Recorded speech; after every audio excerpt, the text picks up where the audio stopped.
So, hello everybody. Welcome to Como UK's latest webinar on setting up a community bike share scheme. And many thanks for joining. I'm Harriet Cross and I'll be running the session due to finish around 3:15, by which time we hope you will have a few ideas on how to run your own scheme. Just a bit about Como UK. We're a national charity supporting the development of shared mobility. Como has been involved in bike share for about 5 years through piloting projects, researching the best and most effective ways to run schemes and developing quality standards for larger operators to be guided by. And my role specifically is to support Scottish communities. In this session, you'll hear a few suggestions we have for starting out on your project. And then I will hand over to our presenters, Jean-Mathieu, project coordinator from the Edinburgh and Lothians Regional Equality Council, to hear about their Bikes for All project in the city centre. And then over to Jude, project manager for Arran Eco-Savvy's bike share scheme on the Isle of Arran. So they'll be sharing their own learnings and experiences. And once both presentations have finished, we'll then have a Q&A. At this point, you'll have a chance to ask questions to our presenters, either using the chat function box on Zoom, which I'll keep an eye on. And you can also raise your virtual hand and then I'll pass over to you if you unmute yourself. And just to say, we're using Zoom today to have a bit more of a interactive Q&A. So we'll see how that goes. And this session will be recorded. Also, to help with the Q&A, we have Bryony Beck, Home Energy Scotland's Sustainable Transport Advisor for the Highlands and Islands, Lauren McAdam, Manager of the Energy Savings Trust e-bike grant, Chris James, Behaviour Change Officer from Sustrans, and Stuart Masson, Project Coordinator from Huntly Development Trust's bike share scheme in Aberdeenshire. So basically all bases covered. If we need some expertise to answer your questions, they'll also share their top tips towards the end as well. And if there are no questions, they can just share loads of tips. So many thanks to the presenters and panelists for joining. First things first, what do we mean by bike share? So I'm sure many of you know, but just to kind of ground the conversation, bike share is when you have a pool of bikes that can be used by multiple users in a particular location in order to overcome the lack of storage, responsibilities of owning a bike, as well as providing a low-cost transport alternative. The scale and approach can vary from, as you can see, I've kind of just given a little overview here, from large public on-street docked models like we see in Edinburgh and Glasgow. Sorry to interrupt. We can't seem to see the left side of your screen. Sorry about that. Sorry. Thank you, Jean-Mathieu. Brilliant. Is that okay? Yep, that's fine. Thank you. Yeah, that's good. Thank you. Yep. So, and then also university bike share schemes or council organisations. So these are kind of your more closed schemes for specific users to a group of bikes being loaned out to local users. And you can see that there are quite a few community organisations in Scotland doing some type of bike share, over 60 that we've got from this research from Scotland. And in terms of community approaches to running a scheme, I suppose the obvious thing to say is that there are many types of communities. There are many ways to run one and different kinds of users who'll be riding your bikes. And that's also why Como, we've produced a guide. We are producing a guide to help you think through some of these considerations and the impact it can have on the type of scheme you run. I'll give a bit more detail on that towards the end of the session. And just to illustrate how schemes have varying objectives, I mean, you could be a community organisation who owns a community hall, a bit like Dum Lane Development Trust, who presented at our last webinar, who might have a fleet of 2 bikes that are loaned out for a week to residents to build up their confidence to start commuting by bike, for example. Or perhaps you're a social enterprise on a small island where visitors normally bring their car for the weekend on the ferry, when instead they could ring beforehand to see if they could hire from a community pool fleet. Or another scheme like the community group Wheels of Fleet in Dumfries and Galloway, where young people have been borrowing bikes to get to job interviews in the local area. So bike share can be a great addition to a location for many reasons, as well as fulfilling a specific transport function.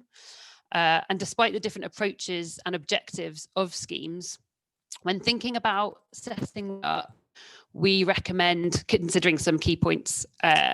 So firstly, working out who your users will be and for what purpose. Some schemes do this by circulating questionnaires or running a focus group to understand the needs of your users and the types of journeys that bikes could be used for. What type of bikes, for example, a cargo bike, an adaptive bike, what needs might users have that a bike could match, and therefore how you might run your scheme. This is also helpful because when you're filling out funding applications, proving the demand can be really useful. So assessing initial demand, but also what type of support your users might need and where they live, and therefore the proximity to an available bike share scheme. And we just put some examples here. And just to say, we've got template surveys that we can send out to anyone that will need to be adapted to suit your own organisation. But yeah, I'll send more information about that at the end. And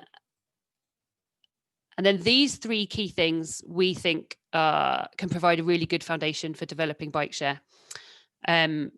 Firstly, access. So we see this to mean having a really simple process for booking out and getting to the bikes, making it as easy for the user as possible. Also means thinking about the potential cost of membership or whether they'll be free to enable lots of different users. Cycling infrastructure. So prior to setting up your scheme, checking whether there are actually suitable active travel routes in the area that riders of your bikes can use safely, and then working with travel organisations to promote or develop these, just to give that extra support, as well as kind of focusing on the infrastructure that you might need for your area. And finally, confidence boosting activities.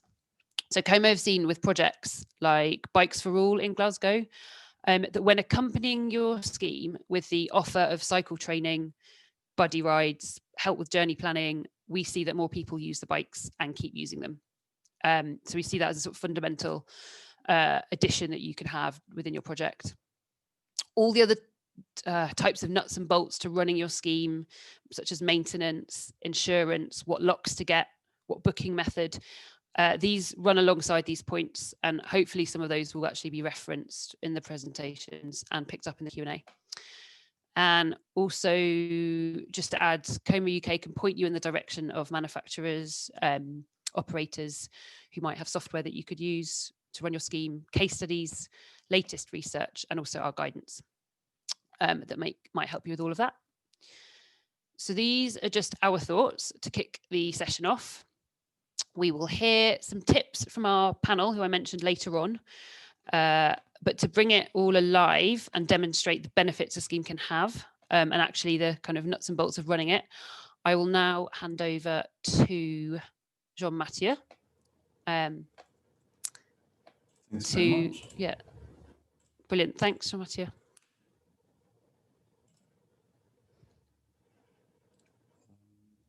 Can you all see that okay? Can you see that, Harriet? Yes. Great. Well, thanks for having me, Harriet and Como UK. It's great to be able to share some of the learnings we've had along the way. So my name is John Matthew. I work for Edinburgh and Lothian's Regional Equality Council, and we run the e-bikes for all projects funded by the Energy Saving Trust, Transport Scotland. So who we are, Edinburgh and Lothian's Regional Equality Council is a charity based in Edinburgh, and we promote equality of opportunity for all, fight discrimination, promote human rights, sustainability, more recently since 2014, foster good relations in the communities, and promote cooperation and partnership to meet our aim. Out of a request, well, kind of an ask from Senvo Scotland in Glasgow, we put a bid for the Climate Challenge Fund in 2014, and we got funded to run the Communities for Conservation project, under which this bike scheme runs. So Communities for Conservation, its aim is to work with ethnic minority communities in Edinburgh and Livingstone to reduce carbon footprints through energy saving, home energy visits, cycling activities, waste reduction activities, and general awareness raising of climate change and climate action. In 2016, we set up the LREC Cycling Club, sorry. So we noticed, we did a survey in the different communities we engage with, and we noticed that there was a lack of cycling skills and a demand from communities to learn cycling skills, to get involved in bicycles. And we also noticed the landscape in Edinburgh of only a few cycling groups engaging with ethnic minority communities. And attached to that, there is quite a few other barriers to cycling within ethnic minority communities. So we launched in 2016, and our main objective was, along with the Scottish Government objective of the 10% of trips done by bicycle. So we wanted to replace car trips with bike trips. What we did, we organized led cycle rides, organized cycling classes, both for beginners and intermediates. So beginner skills happened and are still happening completely in a safe kind of school ground environment with no cars, and the intermediate on different road sections, mostly residential areas. We trained a bunch of volunteers in both cycle trainer to be able to deliver the bikeability course, as well as cycle ride leader to lead bicycle rides.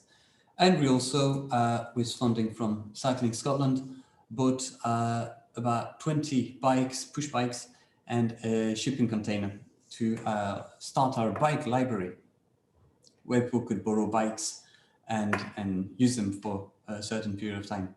So here on the left, you can see some of our volunteers at the bottom left, and that's our shipping container that is now hosted kindly by North Edinburgh Arts. It was originally at the Bangor Door Centre. And on the top, that's a training that we did for, I believe it was Cycle Ride Leader, that one. Yeah. Here are some of the pictures of the cycle rides we've organized. So cycle rides are a great way for, getting the fun of cycling, as well as exploring local cycle routes. So yeah, we also got some extra support from Cycling UK, and that's, well, I can't really point out the picture, but one of the pictures was the Polish Scouts. We've done a number of different cycle rides. At the top right, you can see also some bike repairs. Anyway, this gives you some idea of the events that we've done. So what we did is we recruited some volunteers. We trained 16 volunteers in ride leaders, cycle trainer, and bike mechanics.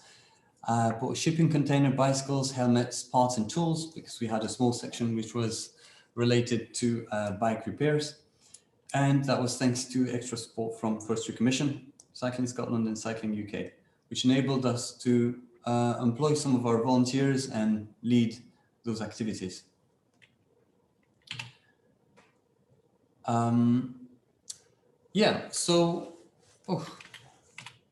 Well, I guess it's not exactly in the order I expected, but let's carry on. Advantages. So electric bikes, obviously, the advantage is assisted cycling.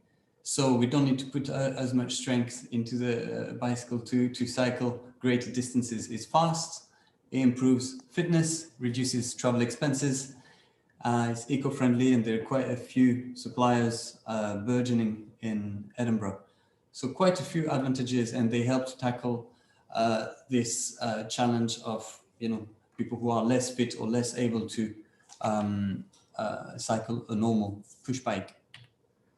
E-bike for all. So that's a project I'm talking about today.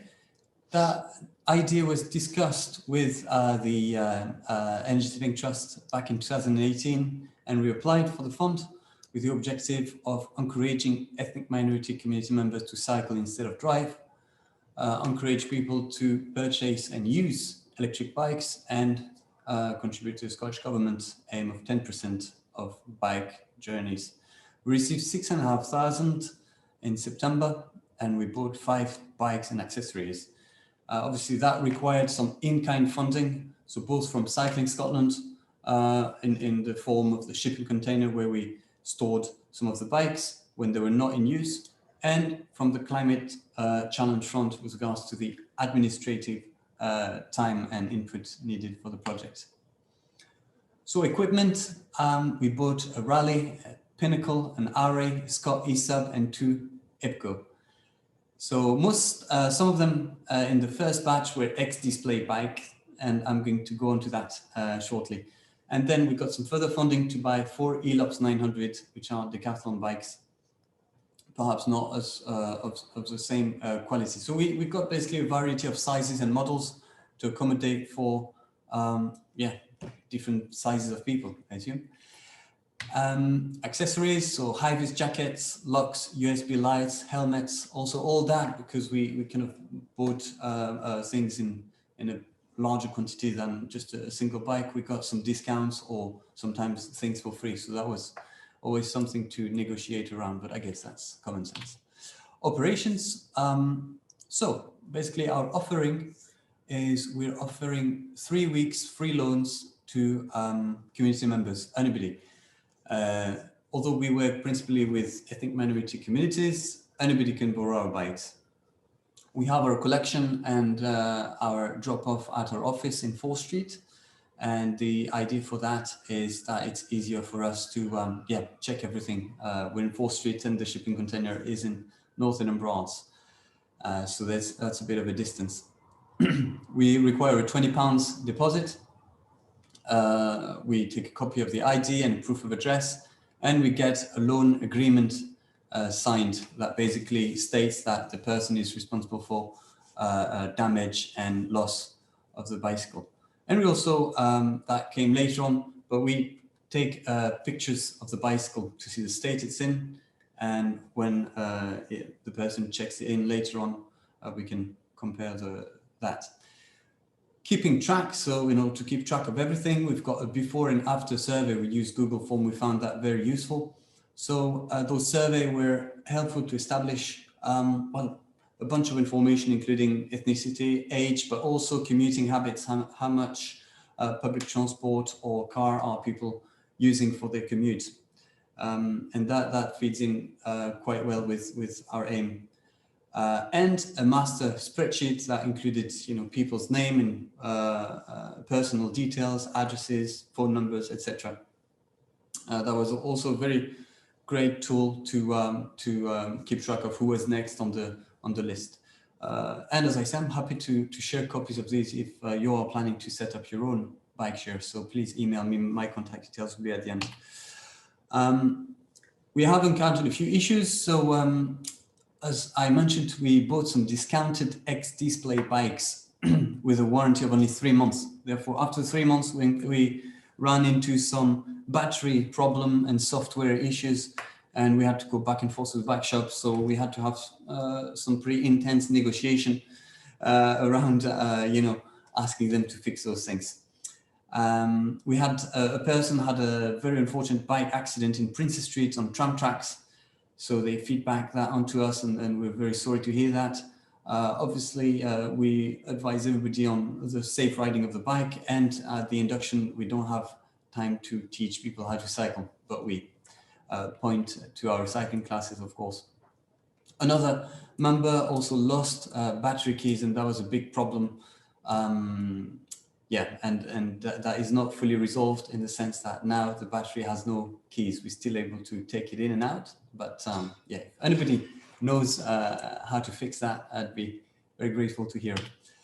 What we've learned a lot of stuff, rigorousness in checking ins and outs. At the start, as I said, we didn't take pictures, but we found out that taking pictures is actually a very useful thing in order to, basically show the person that you know how the bike is when it leaves the door, and you expect it to find it the same way when it comes back. Partner with a local bike shop, which is what we're doing just now in order to get this servicing and this maintenance easy to do. Have a think about the maintenance and the servicing and the cost for those as well. And use a calendar simply to put when the bike is to be returned after the 3 weeks loan, and message people a few days before the due date. We haven't had, in fact, too many problems in people returning bikes, which have been very good. And also ask people to spread the word. You know, those schemes, I think, are very, very useful to people, and so that's you know, they're very grateful to be able to use e-bikes. So encouraging them to spread the word is another way to use promotion, which means that ourselves, we haven't had to do much social media or posters promotion. So what we've done since 2018, we've had over 80 loans, which translated into 4,700 miles over that. Users are mostly females, and the ethnic diversity is very great. A lot of people have bought e-bikes, although not everybody is able to due to the affordability. Approximately 50% of participants considered buying e-bikes, but yeah, only a few of them bought. We've had very positive testimonials, and we still have a waiting list and a rotation of electric bikes, which means luckily that we haven't had to store many bikes at all in our shipping container, because only one bike at a time is being rotated, which we have space for at our office. So that is very good. Further funding from Energy Saving Trust. So thank you to them. I know Lauren is on the call. So that will bring our fleet to a total of 19 e-bikes. In that situation, we are potentially going to look into storing some of those when they're not in use. Okay, I'm not sure how I'm doing for time. You can give me a sign, Harriet. 2 minutes, 1 minute, yeah. So this is a very good testimonial we've had, and as I said, we also, when we get the bike back, we try to ask people for some experience, to share their experience that we can, you know, share to the rest of the public, and it's also good for newsletters and those kind of events. So this lovely lady said, I bought my own e-bike a month ago and have been thoroughly enjoying it. Having an e-bike has saved me many cross-city car journeys and is keeping me fit. I've also found surprisingly that I'm generally happier, and I'm not sure it's due to the regular pleasure of bike riding.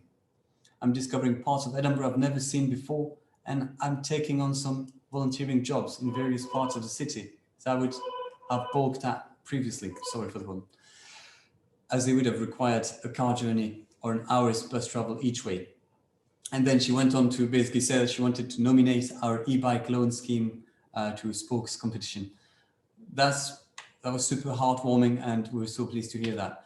I've got some more testimonials. I don't think I've got time to run through those, but I'll share the slides with you, Harriet, for everybody to be, for everything to be accessible. So legacy, we've had great enthusiasm from communities. Many participants are enthused about electric bikes and changing their commuting habits. And as I said, we're buying a further 11 Volt bikes, which we are in the process of doing. So thank you very much, Harriet, for having us. And you can contact me here on those things. I'll put them in the chat because I just stopped sharing. But thank you very much. Look forward to the questions.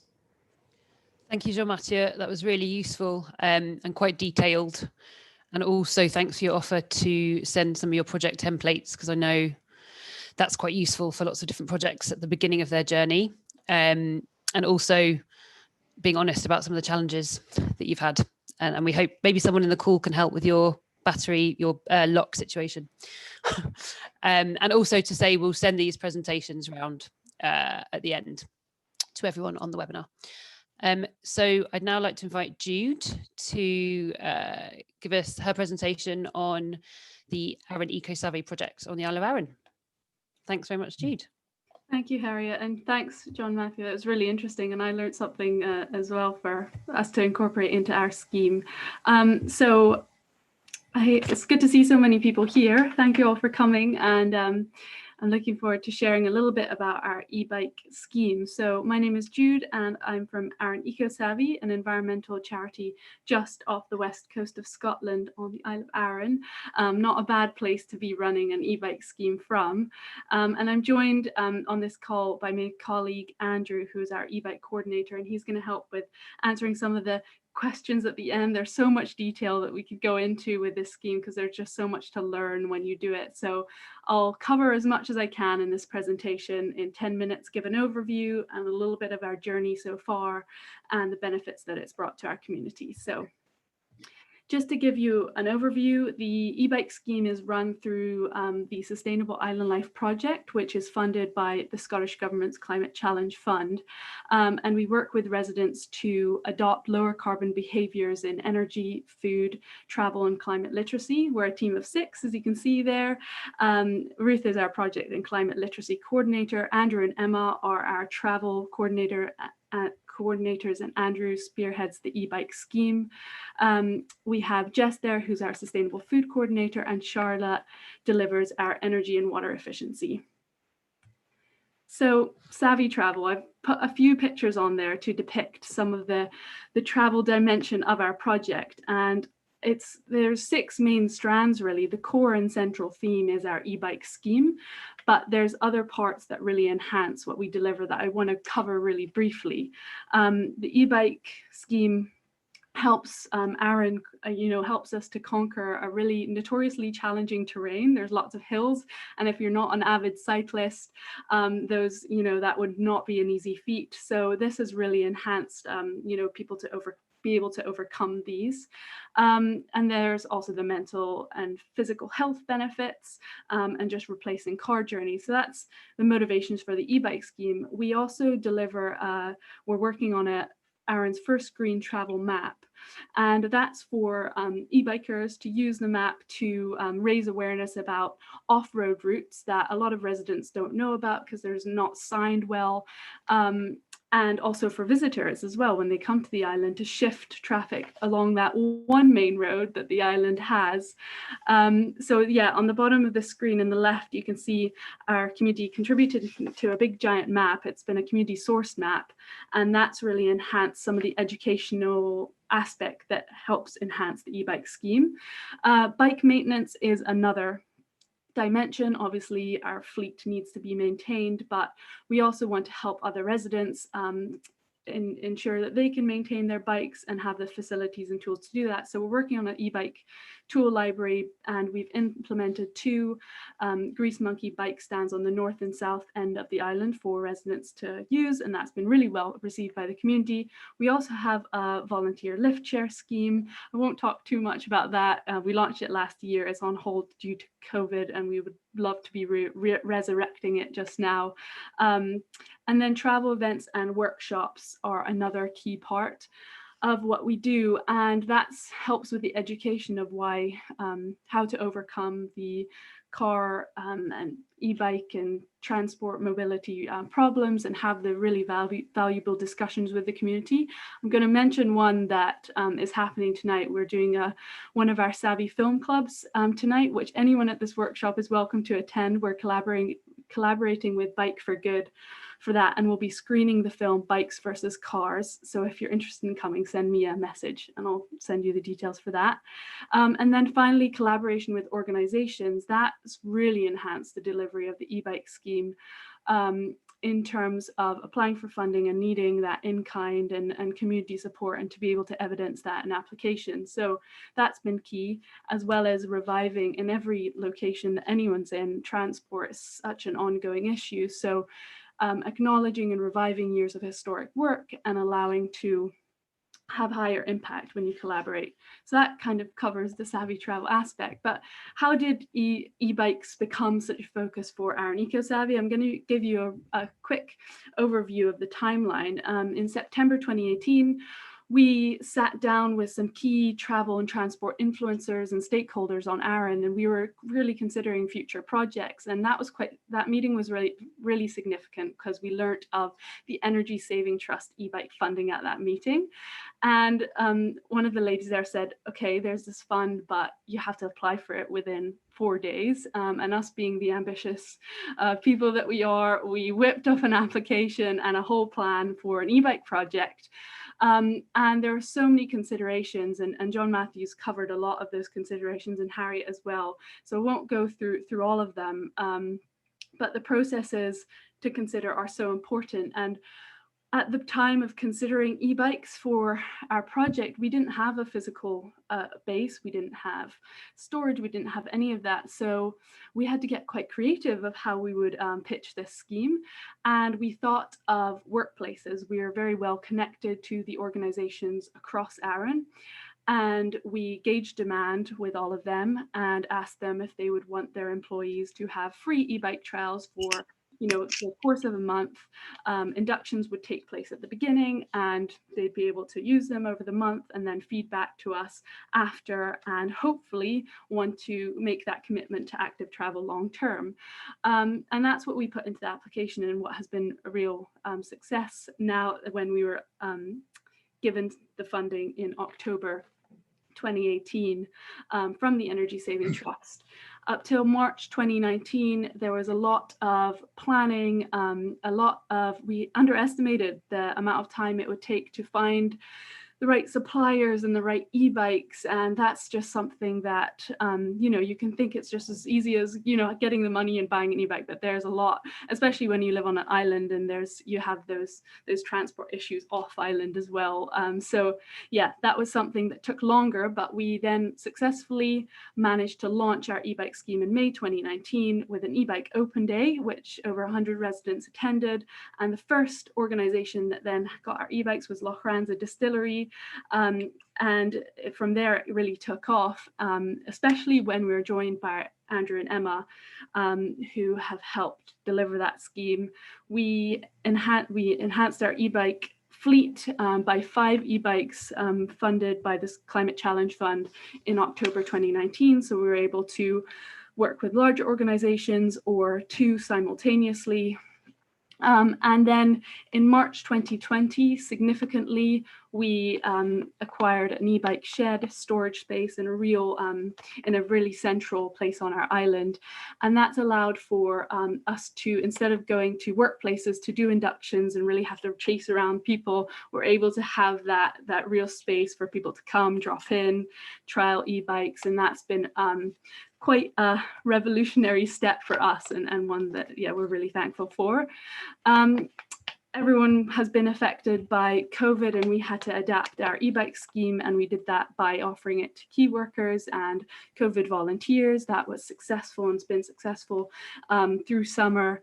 And in September 2020, when we thought we were through the worst of it, we reinstated the workplace scheme. And because there's still so much appetite for key workers to use the e-bikes, we're hoping to be successful with the EST e-bike fund to be able to run that alongside the workplace scheme. So that gives you a bit of insight into the timeline. So key lessons learned. John Matthew touched on so many of them, but yeah, the planning is key. The success of our scheme has been really the structure, with workplaces and the way that we set that up, and consideration of how it would work from pre-trial agreements to logistics and the follow-up. Transporting the bikes with the van, all of that kind of thing is key to kind of anticipate and set up before launch. And research is another area. I've mentioned, and John Matthews mentioned, the different types of bikes that you can get. And that's really important to know your audience and know what barriers are there in terms of physical abilities, what they look for, heavyweight, lightweight, the robustness, the battery length, what motivates them. So this is a real opportunity for them to trial it and then know what they can then buy. So it helps them switch to that really long-term behavior change. In terms of maintenance, I've saved the best for last. It was really something that we had to learn. We completely underestimated how much maintenance really takes, how long it takes, and you have such a responsibility to maintain your bikes to a standard. And we're lucky to have 2 travel coordinators that have experience in maintenance, and we ensured that they were trained. And yeah, it can be as easy as a bike puncture repair, but then as hard as needing to replace wheels or water ingress on the electronics, which Andrew can talk about because I'm not super technical. But yeah, that's something that definitely shouldn't be underestimated. And yes, that's what I would say with lessons learned. There's lots of other lessons I could touch on, but those are the key ones. So in terms of successes, our e-bikers have clocked up a massive 14,000 miles and saved a significant amount of carbon and had a lot of fun along the way. And a lot of attention has been given to it through our local news, at various events, as we try and drive a new normal for active travel on Arran. And the strength, I just wanted to touch on, the strength in telling your story and inspiring others shouldn't be underestimated.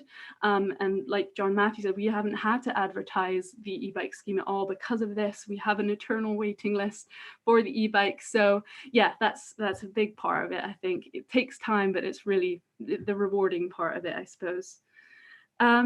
So the e-bike effect, we are able to offer the e-bikes for free through the Climate Challenge Fund and Energy Saving Trust funding. And so our currency is really feedback and data. And we have so many beautiful inspirational reviews on the e-bike scheme, as well as some really technical insight into which e-bikes are favored over others that can then inform what we do next.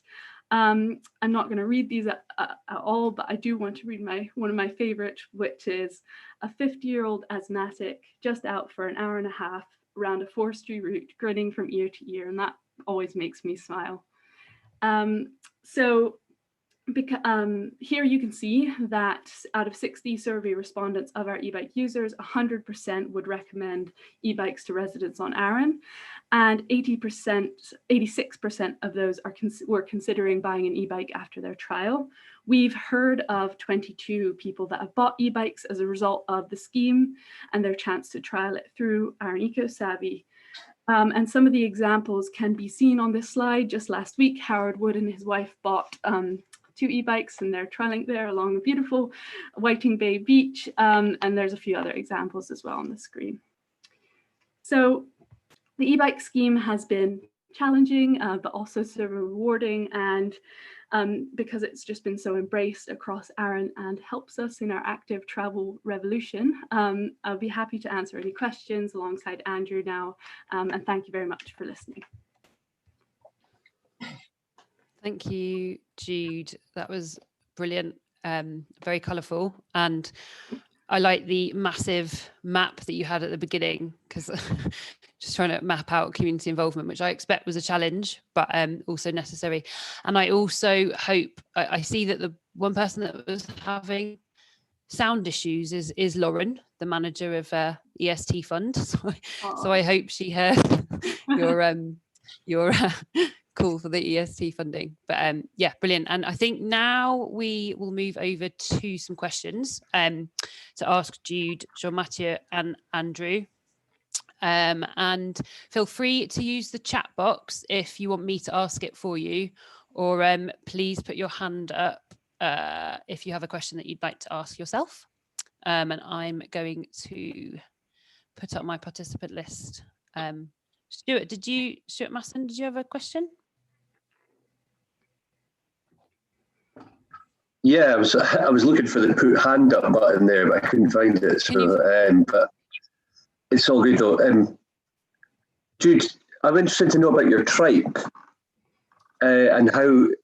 Well, first of all, why? Like, how did you decide to go for that? What sort of background research did you do, or was it more of a punt, if you like, to see if you could get it to take off? And secondly, has it been successful, and what type of people are using it?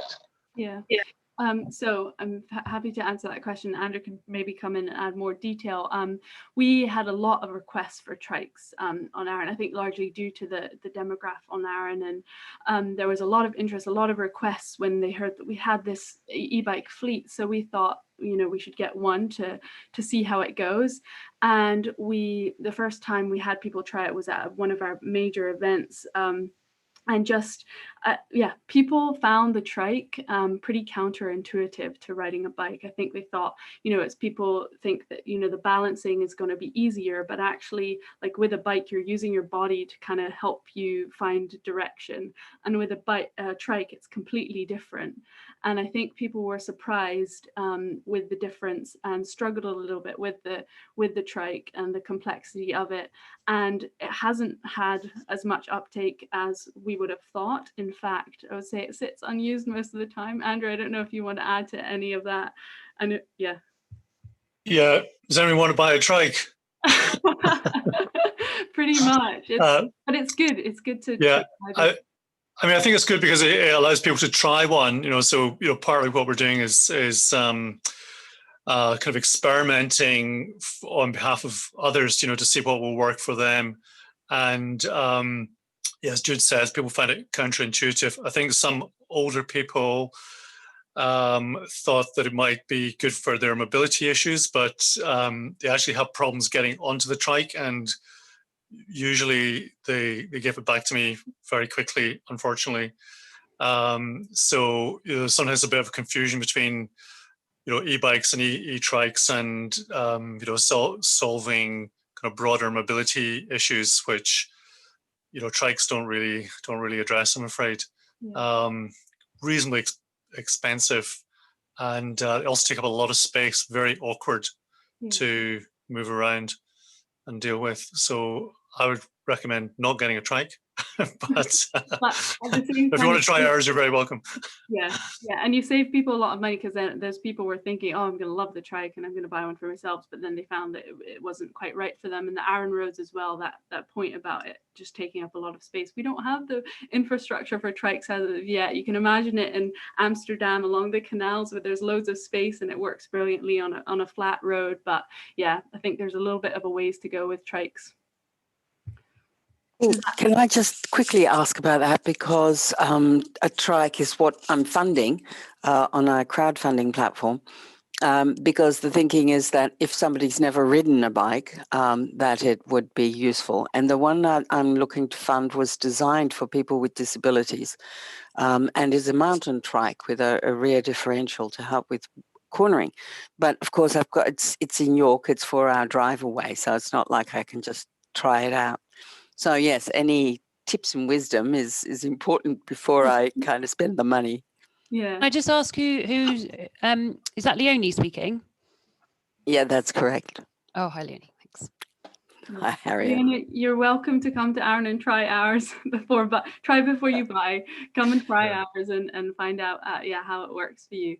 I know that, I presume that's a Jorvik trike that you're looking at, Leonie.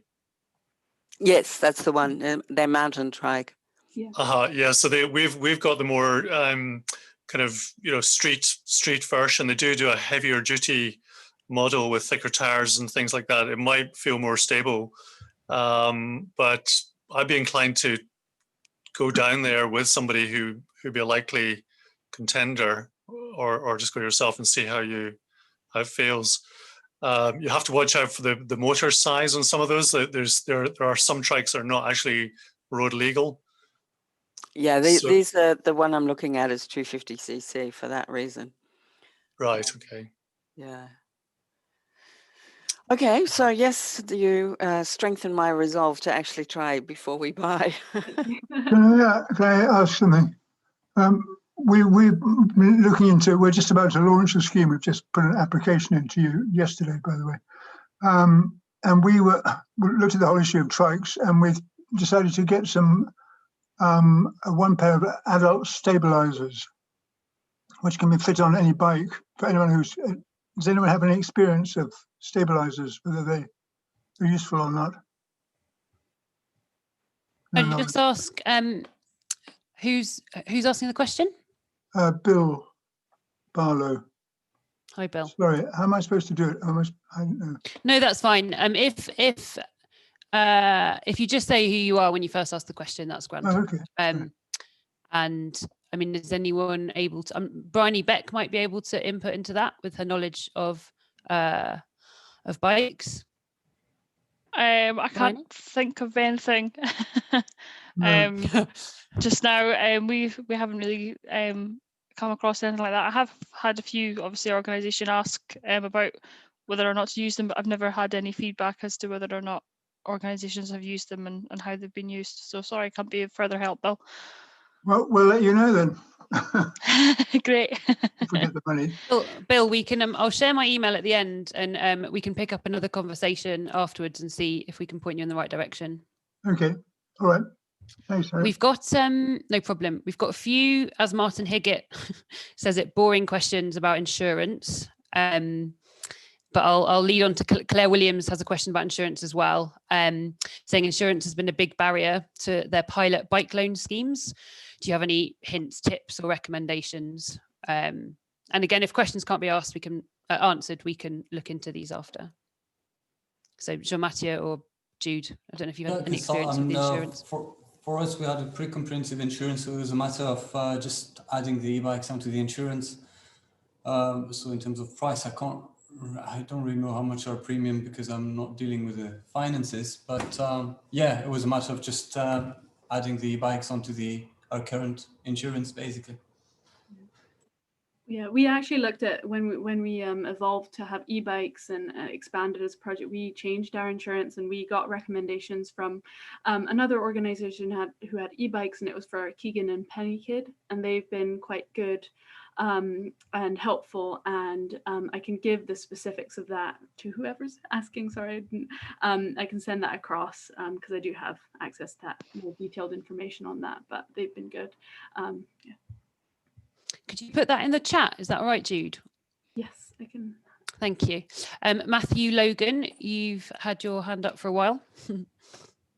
Yeah, thanks, Harry. I just, 1 second, I saw Brendan Hill had his hand up for an earlier question. I don't know if, Brendan, did you have a point about stabilizers?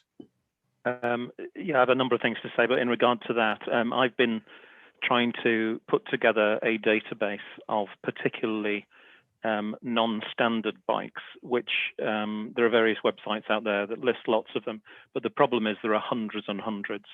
And what was just said, I think, is largely true, but there are all sorts of caveats to it. And the more specialist the use, the fewer bike choices there are, but the more appropriate they are for those people. So, for instance, there's a Dutch company, quite a big company called Van Raam, which produces special needs bicycles, including side-by-side and front and back trikes for special needs users. But and they suit those people very well, people who can't cycle, people who've got, disabilities and so on. But of course, there will be far less demand for those. So it's not worth buying one unless you've got a significantly large scheme, really, I'd say. And the other critical thing about rideability is there are certain trikes, particularly cargo trikes, that they call them leaning ones. The wheels actually, the side-by-side wheels do this. And those are much easier to ride. They take some getting used to, but they ride like a bicycle. I mean, there's much more to say about that. But if you've got a particular question about a particular need for bikes, I might have the answer, because I've been compiling these now for at least 18 months. And I'm hoping to put together a database online at some point. That's brilliant, Brendan. Thanks. Hopefully you'll be inundated now, which is maybe a good thing. Matthew, do you want to take over? Sorry. Yes, thank you, Harry. So my question was just, do you change the way you operate at all over the winter months? And that's to either of the schemes in terms of, do you find people are looking for different lengths of loans, or is there less interest in general? Or do you just keep the same approach throughout the year? I shall answer that.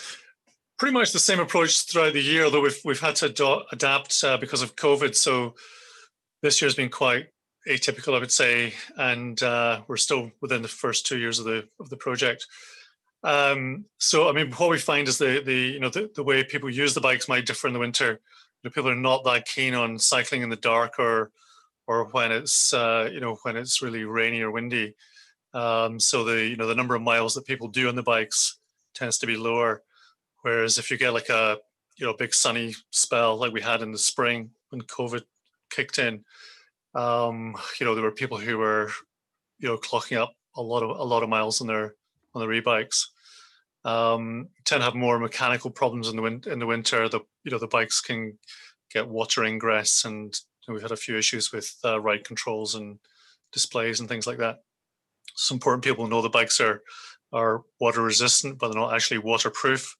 So, e-bikes are more complicated. There's more maintenance and more to get wrong with them. So they don't have the kind of the simplicity, I suppose, of just a normal bike. Jean-Mathieu, did you have anything to add? For us, pretty much the same. The difference is we're closed for 2 weeks during the Christmas period, so we extend the loan a little bit more. Having said that, I remember the first year, 2018. Yes, we just had started, and a few bikes were just sitting there during a couple of weeks. as we were kind of setting up. But yeah, it's pretty much the same length otherwise, and yeah, no issues on that side. Okay, thank you both. Thank you. Thanks, Matthew.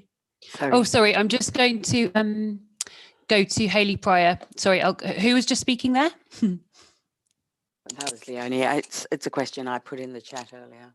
Okay. All right, Leonie, I'll come back to you. Sorry. Hayley Pryor has a question, and I think, I'm not sure Jude or Jean-Mathieu will be able to answer, but I think it's a question that some projects are experiencing, which is that bike shops are having difficulty sourcing bikes due to COVID, and that this is a widespread problem, and that we won't be able to get theirs delivered until June, July now. I'm wondering if anyone has anything they can say to that. I know that it's an issue. I know that EST know it's an issue as well, if there's a worry there around funding. So I don't know if anyone wants to chip in. Just go for it. Jean-Mathieu? Yeah, certainly. I mean, EST provided us some further funding, I think, in March, April. And at that time, yeah, I mean, it was fully closed. So we had to delay it, but EST has been super helpful in saying, you know, do what you need to do and the shop will provide. Now, so as I say, we're in the process of buying 11 further Volt e-bikes, and for some reason we've been dealing with a local supplier here, Lease Cycle Cooperative, who are basically sourcing it from Volt. And yeah, no, they've managed to secure them, and they're saying in January, February it should be able to deliver them all. So I guess it depends which supplier you're with. Thank you. And there are lots of questions on the chat that people are also helpfully replying to, so please do keep an eye on that, especially in relation to adaptive bikes and e-trikes. Thanks, Vicky Trulfer, for your recommendation on just chatting to Cycling UK. That's very useful. I'm just picking through some, and also please remember, any questions that haven't been answered, I'll share my email at the end, and we will get them answered. Specifically, Bryony Beck. Bryony, do you want to talk about your loan, actually? That might be quite useful for some of the projects. Yeah, so I'll just pop my email there in the chat for everyone. So obviously there's the EST e-bike grant fund, but there is also the loan that's available. So it's £30,000 for businesses and organisations across Scotland is available to actually purchase the e-bikes. So obviously for that you can it's up to a cap of £3,000 per e-bike, but it's also for e-cargo bikes. So I don't know if anybody's come across e-cargo bikes, but basically they've got little trailers on the back of them, and they are really good for businesses and organisations. Throughout COVID, we've had pharmacies use them for pharmacy deliveries, food bank deliveries, all that sort of thing. So it is good for communities and organisations in that sense as well. So yeah, that funding is also available. So if you are interested in that, I can get applications set up for people. As I say, you can just email me. Okay. What's the name of your organisation? Who are you? So I work for Home Energy Scotland as well as Energy Saving Trust. Oh, I see. Okay. Thank you. A question from Toby Sanderson. Are the funding programmes, both case studies used to fund their bike schemes, still open to applicants? So I presume you mean EST, the Climate Challenge Fund, and Cycling Scotland actually has funding as well. I believe they all are. I'm not sure about the CCF. Do you know? CCF hasn't reopened. Okay. Don't know about that just yet. Okay. They had the climate, however, they had the CCAF, Climate Change Asset Fund, but it is now closed, yeah, so I guess there's no point in talking about it. But it did fund those kind of e-bikes. But I think that is an interesting question in itself, because lots of community bike projects are funded by grants, but then think about how to sustain themselves beyond the grant period. And there are lots of different ways to generate revenue. And Como's guidance, which we can send to anyone who's interested, has some ideas for generating revenue if you need to cover costs of projects.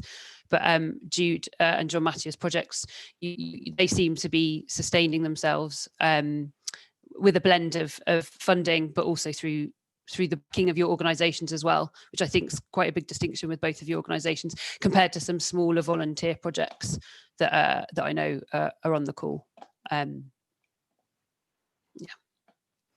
Okay, so I think what we might do now, thanks very much, Jude, Jean-Mathieu and Andrew, for answering those questions. And I hope that's been of use. It seems like some sort of good bits of information and tidbits have been shared. What I'd like to do is invite our panelists. So I say panelists in the loosest sense of the word. Bryony Beck, I think, so Dave, our tech man, I think I can share my screen, and can they be spotlighted as well? That is the question. So we have top tips to be shared by Bryony Beck, Lauren McAdams, Chris James, and Stuart Masson. So I think Dave's going to spotlight Bryony, Lauren, Chris, and Stuart, and Martin, it seems. Martin, you can join in if you want. No, I'm joking. So, yeah, Bryony, would you be up for sharing your top tip for community groups to set up their community bike share scheme? Just yeah, sure. Kick us off. So kind of actually already been mentioned by Jude, but it's that thing of just share, just the word of mouth, get, to obviously enable people to use your bike share schemes. I think you really just need to spread it around, and it gets so popular once like so many people have heard about things. They're always like, oh, I want to do this, and it's that thing of once you get it around, it also helps obviously encourage people to go out and actually buy the e-bikes as well for themselves. So yeah, just if you are running a scheme, just make sure to share it anywhere and everywhere that you can. Thank you, Bryony. Before I move over to Lauren, Martin, do you have a question? Martin Higgett. It was just following one from what Bryony said earlier, that on the e-cargo bike front, we're actually investigating a scheme for our community, but I spoke to Beate Kubitz, ex of Como UK, who's running Cargodale in Calderdale, and they've had fantastic success at starting a scheme mainly to do deliveries to shielding people during COVID, but they've now gone to 4 bikes and are being asked in one town about a potential micrologistics centre. So she's actually got a website. So if you want to find out more about e-cargo bikes, it's well worth having a look at Cargodale. Thanks, Martin. Have you popped that in the chat? Her link. Technical, yeah, I'll try. Thanks. So Lauren McAdam. I can hear you. Hello. Oh, great. Hello. Are you able to share your tidbit? Yeah, if I go in and out of sound, please let me know in the comments, because some of the sound seems to be coming and going for me for some reason. So I've got a few top tips, although some of them have actually been touched on already. For instance, first of all, maintenance. Your bikes are going to require ad hoc repairs if they're being used by different users regularly. So yeah, you need to think about maintenance and the cost that comes with that. Storage, we have had a few projects who have applied for up to 21 electric bikes, and they don't really have any storage in place. So it's really just making sure that if you're looking for 5 e-cargo bikes, you need to make sure that you have got adequate storage, to keep them safe. Training as well. Make sure that you've got some form of training in place. It could be an elderly person who's looking to use an e-bike. Have they used an e-bike before? Probably not. So just make sure that before they set off, they've got the training in place. Also the quality of the e-bikes, just making sure that you're taking into consideration the longevity of the stock. So they're being used by different people for weeks at a time. Just obviously wear and tear is natural, but a good quality e-bike is the main thing. Again, the suppliers and the delivery timescales. At the moment, most projects that are funded through Energy Saving Trust, they are facing some type of delivery timescale for their projects. So most are, they've ordered them back in September, and they're not going to receive them until perhaps middle of next year. So just bear that in mind as well. And also, just make sure that you've got an established target audience, they've all been consulted, and that you've got evidence of that.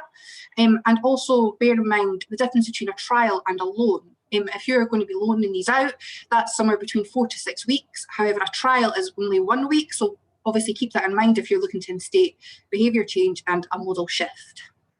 And that's yeah, really all from me. Thanks.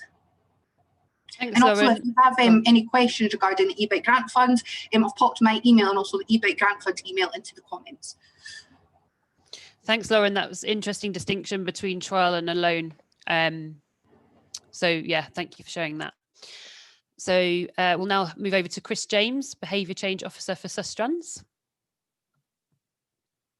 Okay, most of my list has already been very eloquently covered by but I will, which is good, that's reassuring. I'll emphasize a few points. So my main kind of overarching theme was to basically be purposeful about this.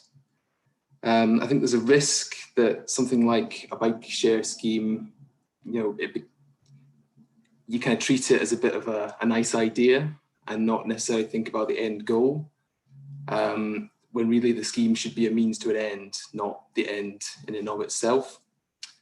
So just echo what everybody else has said about using evidence, finding out who your target audience is, what their specific needs are, what your bike scheme will do specifically to help them. And yes, include that in any future funding applications because that will lend a significant amount of weight. One point which has sort of been touched on, but maybe not in this level of depth, is scale. And I think that's something that both LREC and Aaron EcoSavvy have demonstrated very well, is don't start too large. I think it's a lot easier to scale up something that's already working well than to kind of overwhelm yourself with too much from the outset before you really know what's going on. So I'd really encourage people to be quite critical and pragmatic about aspects such as storage, insurance, maintenance, the general day-to-day logistics, how much capacity your staff and or volunteers have to actually deliver the day-to-day running of the scheme and any additional training that's going on with it. And also be sensitive to kind of local demand and setting. If you're in a little hamlet of 200 people, maybe a scheme of 40 bikes isn't that appropriate.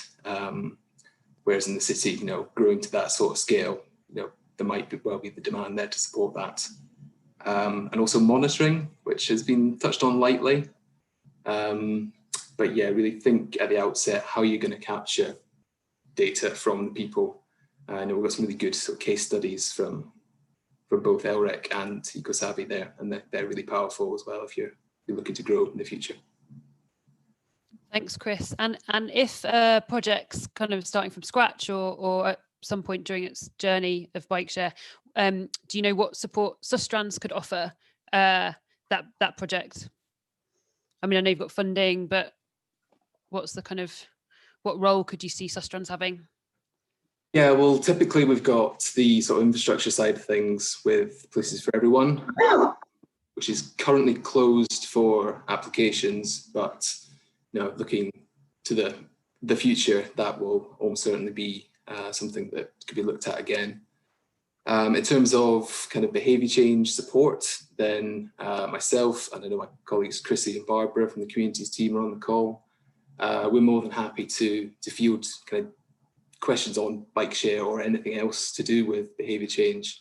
We're kind of here to help in that respect. So I'll fire our communities team email address in the chat, and anybody who's got any idea of the questions can just reach out to us and we'll answer it as best we can. Thanks very much, Chris. Andrew, did you have a question before I just move over to Stuart? Move on to Stuart, sorry. Had his hand up, no, okay. So finally, Stuart Masson, who actually runs the bike share project. I'm sure your tips will be, hopefully, maybe you've got some new stuff to share. Yeah, thanks, Harry. Yeah, no, a lot of it's covered. It seems like there's a lot of, like we learned the hard way, sink or swim. So yeah, it's what Chris was saying there about scale up. That really is quite important. We started off with 6 bikes, and due to demand, we're soon going to have 24 bikes, but purely as a result of people using them. You wouldn't start off with that. So that is a key point there, is to just start small. There's no need to, just because the funding's there doesn't mean that you have to try and maximise it at that moment. especially given that the Scottish Government have got this 500 million going into active travel over the next 5 years. The money will be there for extra bikes in time. I'm pretty sure of that. I'll just quickly, there was one of the points in the chat there about demand and buying bikes. So this is a tip that we found. We were putting in an order for like 5 or 6 bikes at a time, and we're getting told that it was going to be May next year.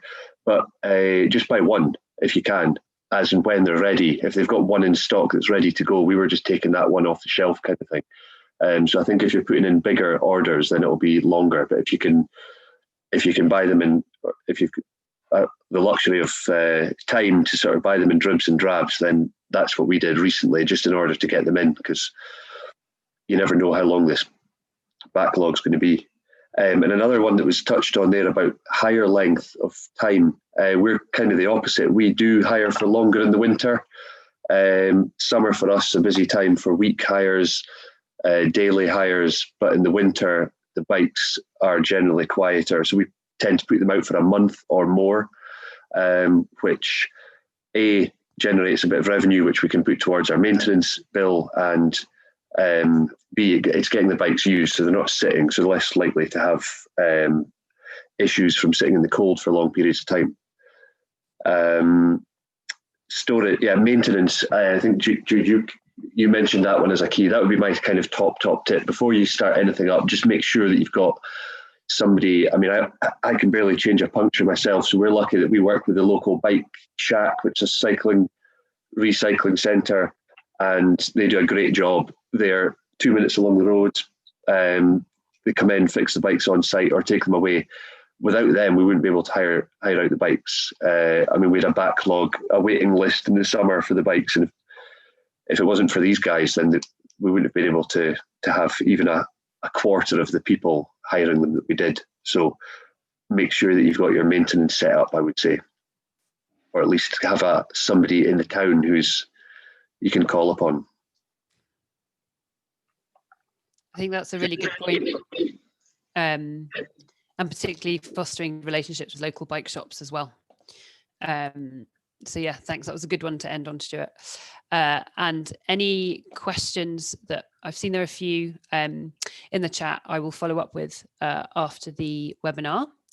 Thank you very much, panelists. That was really useful. And what we'll do after is share, if that's okay with you, share your details so that anyone on the call can follow up with specific questions. So yeah, Jude and Jean-Mathieu, I really enjoyed the presentations. I think you really brought to life what we mean by bike share in its many different forms. Jean-Mathieu, is that a question or a high five? High five, okay. And we will share the presentations round. And just to kind of bring the session to a close, next steps. So Como UK, I kind of gave you a bit of an introduction in the beginning. I've been supporting some groups, just going over funding applications, but also thinking through what type of bike share scheme might be appropriate, and we can still do that. So please email me, my details are there, just to get that extra support. I would also encourage you to follow up with the projects that have presented today and also mentioned information on the chat. And yeah, so, I think we should carry on having these conversations to support the different groups who are setting up their bike share schemes. And also in terms of guidance, Cycling Scotland have a really good toolkit on setting up a bike scheme. It's more kind of engaging with communities and how you would approach community engagement, but also thinking things through like shelters and maintenance and things like that. And also Sustrans have a really good workplace toolkit, which can be used within organisations as well. So they're more for kind of your bike pools that might just be used by staff or students. And we have guidance on how to share your assets, so different approaches that you could use for sharing. I mean, there are some kind of more tech savvy options out there that could run your scheme for you, but they're quite expensive. So just kind of thinking through those different options, we kind of break that down in a document that's being peer reviewed at the moment, and then we can share that with other groups. And yep, our details are on there. So please do follow up. And I guess all that remains to say is thank you very much to the panelists and Jude and Jean-Mathieu. And I hope all of you are going to have a nice break after what's been a bit of a mad year. So yeah, many thanks everyone for joining, and thank you to our participants.